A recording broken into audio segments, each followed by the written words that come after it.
আকবর আলী সাহেব লিখেছেন, আমি ইতালীয় নাগরিক, ওকে, কলেজ থেকে ISOL কোর্স এন্ট্রি 3 পাশ করেছি, যার মেয়াদ 2 বছর শেষ করেছি, পরে আবার লেভেল 1 স্পিকিং অ্যান্ড লিসেনিং সম্প্রতি পাশ করেছি।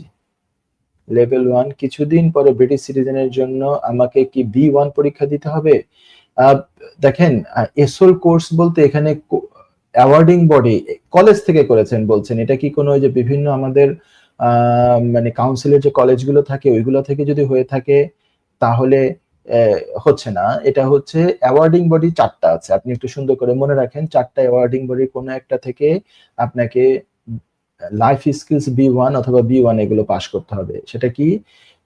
অ্যাওয়ার্ডিং বডিগুলো হচ্ছে আপনার IELTS এর ক্ষেত্রে হচ্ছে স্পেসিফিকলি হচ্ছে IELTS লাইফ স্কিলস B1, তারপরে হচ্ছে পিয়ারসন্স PTE সেটারও B1, তারপরে হচ্ছে আপনার ট্রিনিটি কলেজ লন্ডন সেখানেও হচ্ছে B1। B1 এর ভিতরে এই দুটোর ক্ষেত্রে আবার দুটো না, আরো একটা আছে, সেটা হচ্ছে ল্যাঙ্গুয়েজ সার্ট। এইগুলোর ক্ষেত্রে B1 হচ্ছে লিসেনিং আর স্পিকিং এর যে B1 শুধু, সেটা যদি আপনি দিয়ে পাস করেন তাহলে হচ্ছে। তো আমার মনে হচ্ছে যে কলেজগুলো থেকে তো এই অ্যাওয়ার্ডিং বডিগুলো থেকে দেয় না, বিভিন্ন অন্যান্য অ্যাওয়ার্ডিং বডি থেকে দেয়, এডেক্সেল থেকে দেয়, সিটিএম নিউজ থেকে দেয়, কিংবা অন্যান্য অ্যাওয়ার্ডিং বডি থেকে ইউজুয়ালি দেয়। আপনি আপনার সার্টিফিকেট গুলো দেখবেন, এই যে আমি 4টা অ্যাওয়ার্ডিং বডি বললাম, IELTS কলেজ থেকে IELTS হয় না, এটা একদম শিওর। এসোল ট্রিনিটি কলেজ লন্ডনের এসোল কিনা এটা দেখবেন, এটা B1 লেভেল কিনা এটাও দেখবেন, এটা সেল্ট কিনা এটা দেখবেন, সেল্টের একটা আলাদা ইউনিক নাম্বার আছে, সেটা আছে কিনা ওইভাবে লেখা থাকবে। তারপরে আপনার পিয়ারসন্স PTE কিনা এটা দেখবেন, এটাও আমার জানা মতে কোনো কলেজ থেকে দেয় না। তারপরে হচ্ছে ল্যাঙ্গুয়েজ সার্ট, এটাও আমার জানা মতে কোনো কলেজ থেকে দেয় না।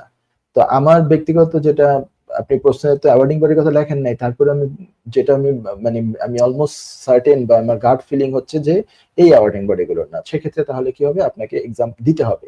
এবং আমি অ্যাডভাইস করবো, আপনি যদি B1 দিয়ে সিটিজেনশিপ নিতেই হয় তাহলে যত তাড়াতাড়ি পারেন নিয়ে নেন, যদি আপনি কোয়ালিফাই করেন। লাইক ইনডিফিনিট পাওয়ার পরে যদি আরো, বা সেটেলমেন্ট পাওয়ার পরে যদি 1 বছর বা আরো এরকম হয়ে যায়, তাহলে অ্যাজ সুন অ্যাজ পসিবল করে ফেলেন। কারণ আপনি নিশ্চয়ই জানেন যে আগামী বছরের 27শে মার্চ থেকে এটার রিকোয়ারমেন্ট হয়ে যাবে B2, তখন কিন্তু আরেকটু কঠিন হয়ে যাবে।